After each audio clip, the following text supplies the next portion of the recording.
আবর্জনায় পূর্ণ সরকারি পুকুর, ভরাট হওয়া অনেক স্থান অবৈধ দখলের কবলে। কোনো স্থানেই হয়নি খনন, শুরুই হয়নি ঘাট নির্মাণ ও সৌন্দর্য বর্ধন। অথচ প্রায় শেষের দিকে পুকুরগুলোর খনন, সংস্কার ও সৌন্দর্য বর্ধন প্রকল্পের মেয়াদ।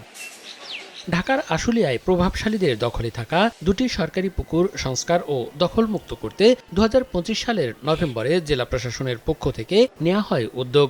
স্থানীয়দের অভিযোগ, প্রভাবশালীদের বাধা ও ঠিকাদারদের গাফিলতিতে শুরুই হয়নি প্রকল্প।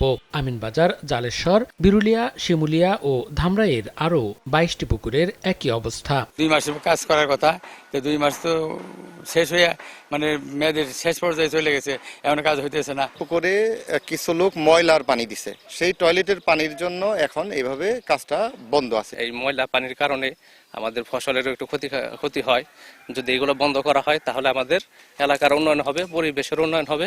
পরিবেশ, বন ও জলবায়ু পরিবর্তন মন্ত্রণালয়ের অর্থায়নে চলা প্রকল্পের ঠিকাদারি প্রতিষ্ঠানের সঙ্গে যোগাযোগের চেষ্টা করা হলেও পাওয়া যায়নি বক্তব্য। তবে উপজেলা প্রশাসন জানায়, উন্নয়ন কাজে বাধা দেওয়া হলে নেওয়া হবে আইনি ব্যবস্থা।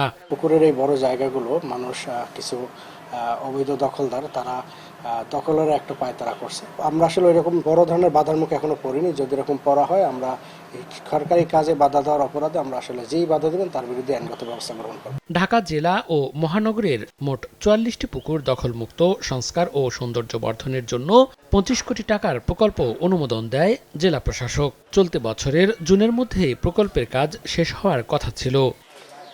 সময় সংবাদ, সাভার।